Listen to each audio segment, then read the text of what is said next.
Morning, students. So today we have our OMR class, right? So what we'll be talking about today? We'll be talking about radiology, right? So for those of you who don't know, I'm Dr. Shruti Chauhan from the Department of Oral Medicine Radiology. I'm a reader. Okay. So yeah, you all have taken radiographs, right? Everyone has had the postings. Yeah. So we're talking about a intraoral periapical radiograph. Okay. So today I'm going to be talking about the intraoral radiographic anatomy. Now what does that mean? That means whenever we have taken a radiograph, an IOPA, okay, we're going to hold it in front of us and we can see a lesion over there, right? We can see a pathology over there. That is why we took the radiograph in the first place. Now, how do we know that that is a pathology and that is not something that is normal? Okay, how are you going to differentiate between normal and abnormal? To differentiate that, we first need to know what is normal. Then only we will know what is abnormal, right? Like only if we know what is usually seen in a normal healthy tooth, only then we can tell what is not to be seen in a normal healthy tooth, right? That is where the importance of the intraoral radiographic anatomy, the landmarks, comes into place. Okay. तो हमारे लिए ये जानना बहुत जरूरी है कि हमें जो दिख रहा है वो एक नॉर्मल लैंडमार्क्स है या फिर कुछ abnormal pathology. Like if I tell you what is this black dot there, you should be able to tell that is this normal or is this abnormal, right? If it's normal, then what is it? Is it some foramen? Is it some other structure? If it is abnormal, then it will be any cyst, any other thing. We will come. That is separate chapter. Okay. So I'll be starting with the presentation. Okay. After that, we'll be taking the questions. Please pardon me for my sore throat. I've not been keeping well. Okay. So, okay, I'll just be sharing the screen. Just a minute.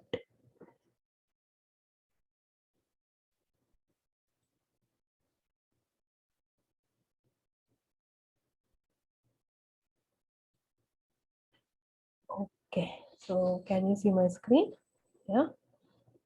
Let me just come up to the front slide. Yeah. Okay. Normal radiographic anatomy. This is based on an IOPA, that is the intraoral periapical. Now, what can you see over here? This is a skull. This is showing your teeth, right? For an IOPA, we're going to be taking one IOPA of a single, but maybe 2 or 3 teeth. What will we see in that one film? We can see the teeth. We can see the supporting structures. We can see the maxilla, we can see the mandible, and any other restorative material that has been put there, like any amalgam fillings, GIC composite. That again we will be able to make out because of the difference in the passage of the X-rays through the structure. First of all, coming to the teeth. Okay, we all know what a tooth is. A tooth, this is the crown, this is the root, right? The tooth, the crown has enamel, dentine, and pulp. Okay, so the enamel is calcified, then you have the dentine, which is less calcified, and below that you have pulp, which has the nerves and all the blood vessels. Right? Okay, so now looking at this figure, what do you think? Which will stop more X-rays, which will let more of the X-rays pass? So when we talk about the penetration power of an X-ray, this is an X-ray and it is coming hitting on the tooth. Okay. If this is on weight, this is just an object, and this is an object. Okay, and this is the X-ray. So what do you think if the X-ray passes here and then hits a film behind here, or if the X-ray hits this and then comes to the film? Which do you think will be more black? Okay. What do you think? I'll put it in another way. When the X-ray will hit a film, okay, if full X-ray cone I put here and I make it hit a film here. So what color will I get here? It will be total black, right? Now I take a brick, okay. I put a brick and then I put the film and then I put my X-ray cone. Now I shoot the X-ray through the brick on the film. So now in terms, will it be dark or will it be light? What do you think? If the X-ray fully reaches the film will be dark. If the X-rays are blocked by an object, that is normal. Yes. So it will not be able to darken the film as much as required. So what happens over there is it will be lighter as compared to the film in which all the X-rays had reached, right? Now do you know what I'm trying to tell you? We are going to compare a tooth structure. Okay. How the enamel, dentine and pulp will look like in a tooth. From enamel, dentine, pulp, which one is the most dense? इसमें calcium होता है enamel, right? So enamel will be the densest structure. Compared to dentine, it has dentine is less calcified. And pulp, what does pulp have? Pulp has mostly tissues only. Right? It does not need to block the light. So enamel is going to block the light, the X-rays. Really sorry, the X-rays the most, and then the pulp will let most of the X-rays pass through. When we are seeing this on a radiograph, which is going to look as black? Which one? Enamel or pulp? The one which lets the X-rays pass will look black. So the pulp will look the darkest. Okay, when we talk about the enamel will look white. And the dentine in between, this will look in between in shades of gray between white and black, right? And the surrounding area will be totally black because the X-rays have passed through. Okay. Yes, so we will see what I'm telling you here. Look at it here. This is your one, excuse me. This is your one molar tooth, okay. This is the interdental space, so it is pitch black, okay. Look at your pulp here. How does the pulp look? It is dark. How does the enamel look? It is white. How does the dentine look? It is between this, right? Now you got what I'm trying to tell you. Okay. Now, okay. Now one more thing over here. Can you look here? What is this? This is where all the nutrition goes into. That is the nutrient canals, right? So how does the nutrient canals again? You can see it because they look like as if these are striae or any lines, white lines over here. That is because the blood vessels are flowing through the bones. So the bones around that will look black, and in between the blood vessel is there, so that will look white. That is near the apical foramen of each tooth. We have the nutrient canals, and they look like they're radiating or striae which end up at one point, right? So this is for your maxillomandibular bone teeth, and this is for your apical foramen. Okay. Now we have something known as cervical burnout. Cervical burnout is the area between the interproximal region between two teeth. Okay, near the place where at the region of the cervical area, it looks very dark, okay, giving the appearance of any carious lesion. That is an interproximal lesion. So that is called a cervical burnout. This is not due to any pathology. This is due to the thinness of your enamel layer over there. Right?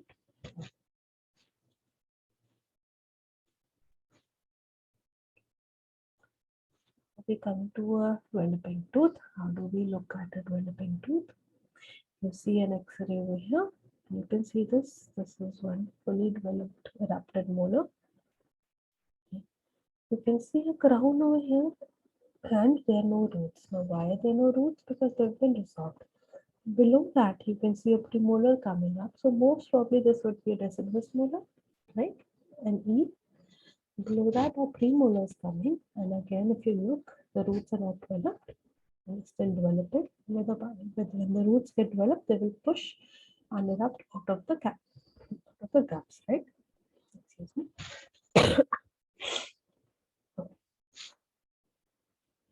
So that is how you can tell the developing tooth, and the developing tooth will always be. We'll see an opaque line surrounding that. That is the crypt. Okay. So yeah. Now we'll talk about the supporting structure of the tooth. Now we'll talk about lamina dura, the alveolar crest, the periodontal ligament space, and the cancerous bone. Okay, what is the lamina dura? The lamina dura is a thin, radio-opaque shadow bounding the sound tooth socket.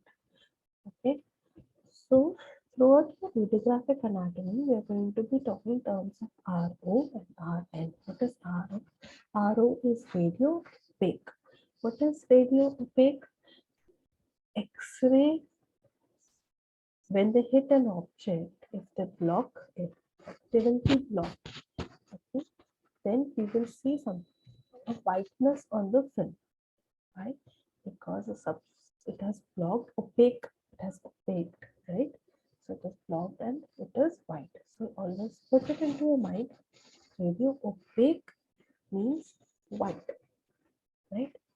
Don't confuse. This is the basic, this is the foundation. If you get this wrong, it will be tough for the whole chapter, for you to get the whole chapter. Okay.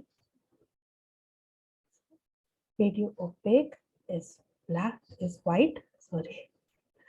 Radio opaque is white because it has been blocked by an object, opaque object. Radiolucent is that when maximum it is lucent, okay, so that is why it has let all the X-rays pass and it looks black. So a radiolucent will be black. Now we are coming back to what we were talking about. I thought I'll tell you about RO and RL because again and again we will be talking about this only. Either something will be black or it will be white. We should be able to know which is black and which is white. Are you all able to understand? Should I repeat what I've said? Okay, just go back and we'll revise once. So till now I have told you that whenever you become an X-ray, it is the film, this is an object. If the X-ray will cross the object, then the X-rays will be stopped. Now because the X-rays are not reaching the film, that area will be white, and the X-rays which are freely hitting the film, they will expose the film and that area will be black. Okay. So if I hold a ball in front of a film and I take a radiograph of that ball, I will see full black and in center I will get a white circle. Now have you understood? So what is radiopaque? That white circle, that is radiopaque, and everything outside that black is radiolucent. Okay. See, why am I getting back to this again and again? It may sound very simple to you right now, but the thing is that if you understand what will be white, what will be black, and why is it white and why is it black, then you cannot go wrong anywhere else in radiology. Okay? So simple concepts, but that's what we'll be starting from. You don't want to mix up the concepts. Actually, what happens is that in trying to learn really big words and big terms and new knowledge, we forget. We don't pay importance to small things like this. Okay? So this is important. Now coming back to a lamina dura, so everything's written in a book. Okay, I am trying here to explain it to you that what so that when you hold an X-ray next time, you will not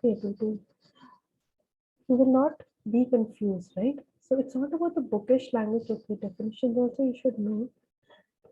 We basically want to know what you understand when you hold that exam. Okay. Before we come to this, you see the second one over here. I'll just take a pen. Yes, okay. 1 second. Okay, where is my pen? Yeah, okay, it's here.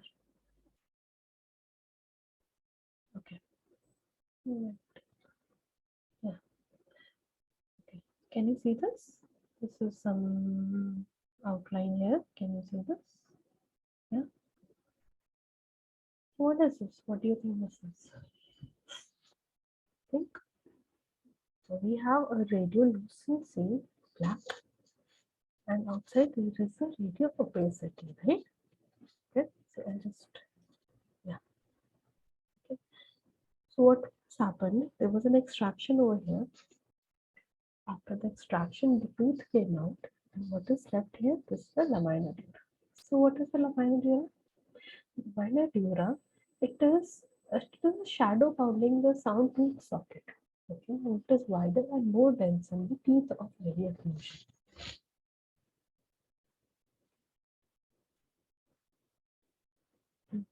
Yeah. So okay, yeah. So basically, what is the lamina dura? It is nothing but the thin layer of bone that surrounds the tooth. Okay, and because it is dense and surrounding, and because after the lamina after the bone there is a periodontal ligament space, so that space is black and after that is so white. That is the layer of the bone. That's why it looks as radio opaque. Okay. Now it's wider and more dense in teeth of heavy occlusion. That means it is more prevalent जहाँ पे भी हम occlusion stress ज़्यादा देते हैं, the biting chewing force जहाँ पे ज़्यादा होता है, उन teeth पे ही will notice that your molars will have a thick band that is the white lamina dura. When you see the same thing when you incisors, it won't look as dense, right? Okay. Now we're talking about double lamina dura. Okay, what is double lamina dura? Nothing to be confused about. Okay, look over here. They're trying to tell us here. Can you appreciate? No? Okay, I'll just tell you. Very strong.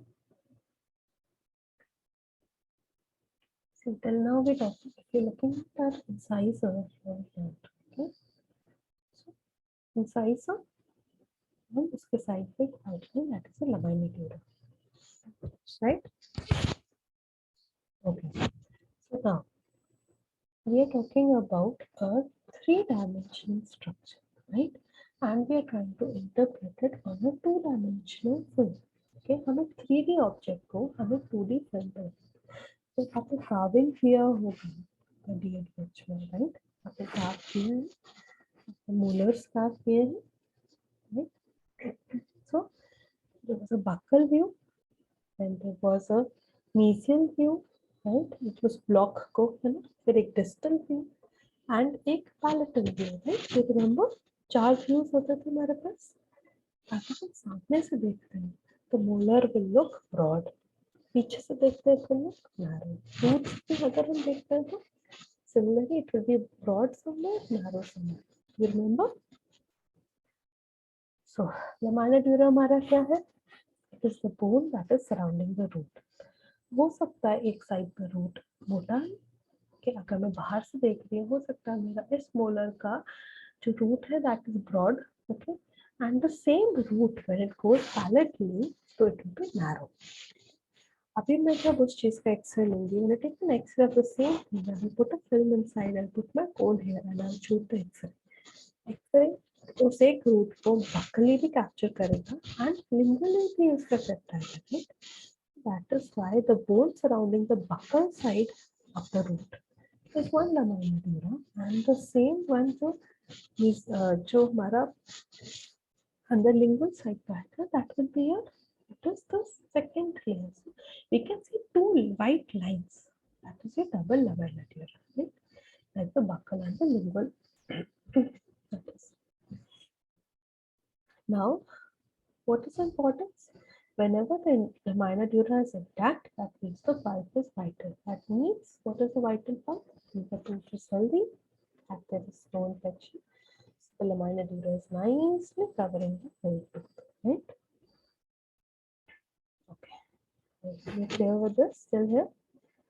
So when you're talking about a double lamina, okay, they have shown here also. This is also due to the curvature of the root. Any root that is curved will have a double lamina dura.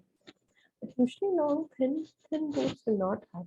जब भी हम double lamina dura का बात करते हैं, we will mostly be talking about our molars or our premolars, right? Even our canines, because they can be curved, right? Okay, great. We are all clear till now. Okay.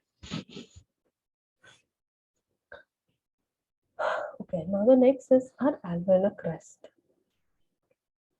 What is the alveolar crest? We'll first go with the definition. It is a radio-opaque, sorry, I am only confusing. Really sorry about that.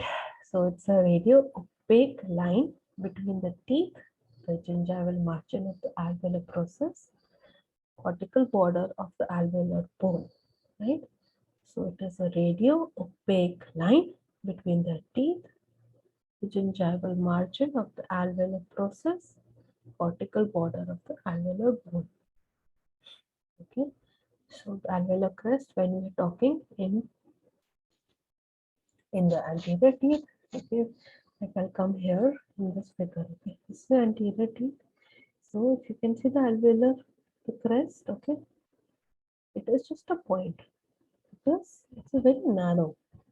Same thing when you look at the alveolar crest. It is for the posterior that how it is, it's flat. Right? So basically जो हम दो interdental area जो two teeth के बीच में जो area है the interdental area, so we are talking about that जो bone का जो tip है between two teeth, that is the alveolar crest, which can be pointed when we are talking about the anteriors and it will be flat when we are talking about the posteriors, right? So the distance from the cemento enamel junction to the alveolar crest should be less than 1.5 mm in a healthy tooth. When we're talking about what is important of the alveolar crest, that the distance from the CEJ to the alveolar crest should be less than 1.5 mm.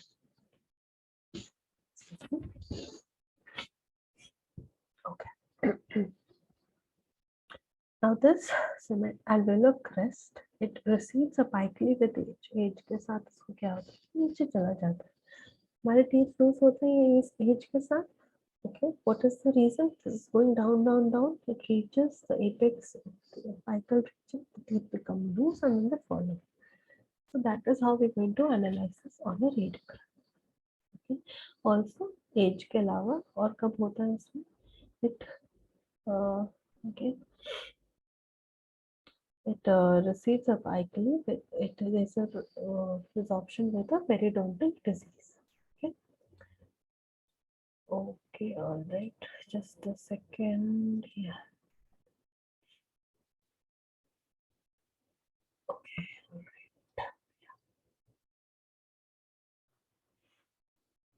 right. Okay. Now continuing with the lamina dura, and it forms a sharp angle. Rounding angle indicates a periodontal disease. Okay. Usually sharp होना चाहिए. जैसे वो round होता है, that means it has started dissolving and there is a periodontal disease. Right? Yeah. Clear with this? Nothing much to discuss here.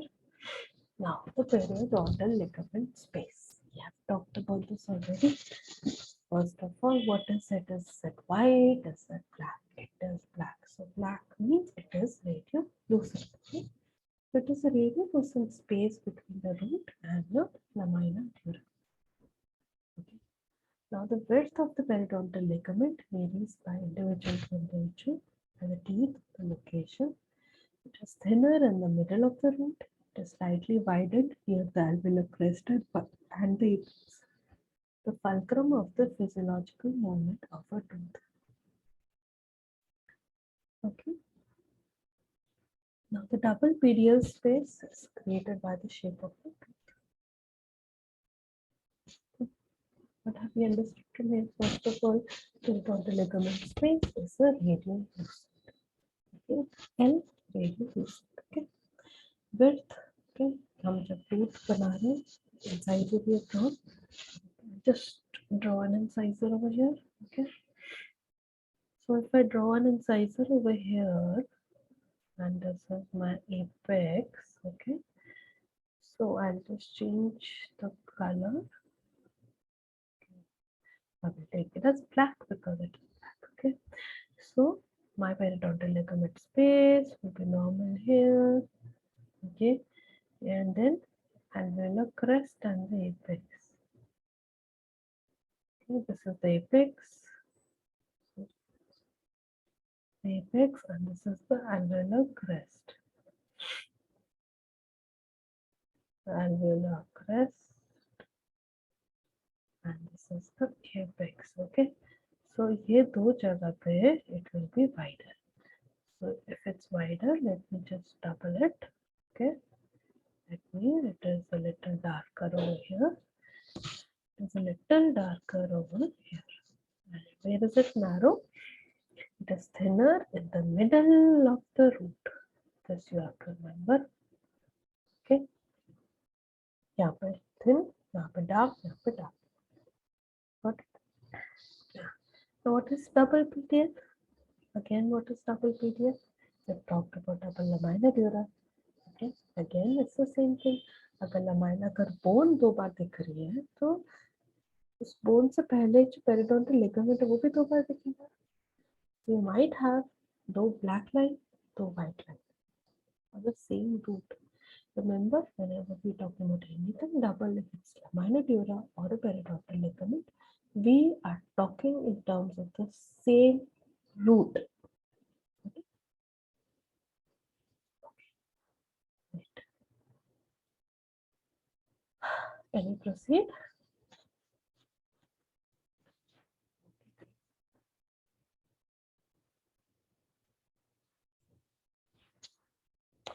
Now we're talking about the cancellous bone.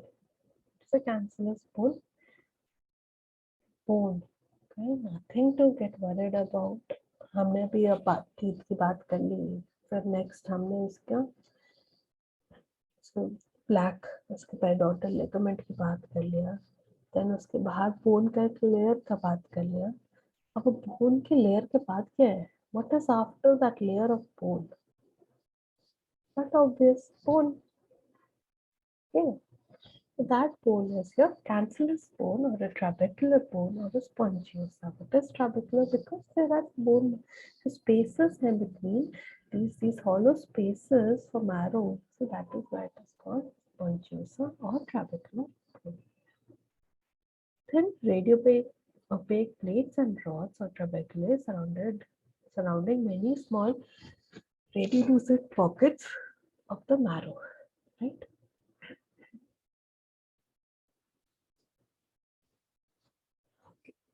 So what does this mean? There are radiolucent pockets of marrow. Okay, I'll just show it to you again. Right, this is a radio. Like this is the marrow. Okay, excuse me for my drawing. Okay, now I have this is radiolucent. Okay, so this is a marrow, and then these are the trabeculae. The white thing is the trabeculae. Okay, so if you see here clearly, this is, you can see this triangle sort of thing. Okay, so under here that is the marrow, that is radiolucent. Okay, I will write in. And to outside here, that is the trabeculae, and the trabeculae are radiopaque. You should know in your mind. Again, opaque 1, 2, 3, 4 क्या क्या हो सकता है? 1, 2, 3, 4 क्या क्या हो सकता है? Everything should be there in your mind. In the anterior maxilla, fine granular and dense pattern marrow spaces are small and numerous. In the posterior maxilla, the trabeculae are similar to the anterior maxilla but slightly larger. Okay. जब हम posteriorly देखेंगे, we will see larger marrow spaces, and when we see anteriorly, then it will be comparatively smaller. Right? Okay.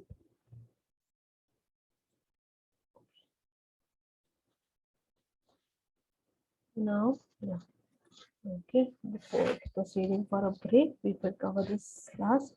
Cancellous bone continuation in the anterior mandible. We have talked about the maxilla. So maxilla में which trabecular place marrow spaces हैं that are smaller than the anterior maxilla and they are broader here. The anterior mandible, the thicker trabeculae, the coarse pattern and the more horizontally arranged. So like ladder pattern. Just look at it, so beautiful. Okay. Yeah. Okay, look at over here. Look, can you see 1, 2, 3, 4. Yeah. So beautiful. Look at it. See how nature has 1, 2, 3 like that. It's arranged. Yeah. So these are horizontally oriented trabeculae. This is the same trabeculae that we have seen in the previous. Over there, it was haphazard. Anywhere, any spaces they were there in your maxilla. In your anterior mandible, it is 1, 2, 3 step ladder form. Okay. Okay. Now in the posterior mandible, there are large marrow spaces, horizontally oriented trabecular plates, and fewer trabecular in number below the bases of mandibular molars. Okay, again over here you can see it's like this, okay. And then again the large marrow spaces are there in the horizontally oriented. And marrow spaces are there, but the trabeculae are lesser. Okay. The distribution of this point is very important. The distribution and the size of the trabeculae shows a reverse relationship to the thickness of the cortical plate. Cortical plate जितना thick होता है उतने कम ट्राबेकुले होते हैं, जितने ज़्यादा ट्राबेकुले होते हैं उतने कम थिकनेस होता है कॉर्टिकल प्लेट का। पॉइंट मतलब जितना ज़्यादा डेंस है उतने कम ट्राबेकुले है, जितना ज़्यादा ट्राबेकुले है उतना कम डेंस है। That is why we will see very less trabeculae when we are talking about it.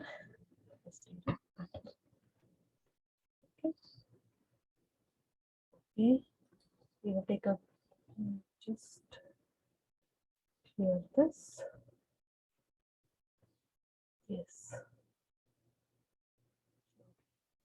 So now all our concepts are clear till now.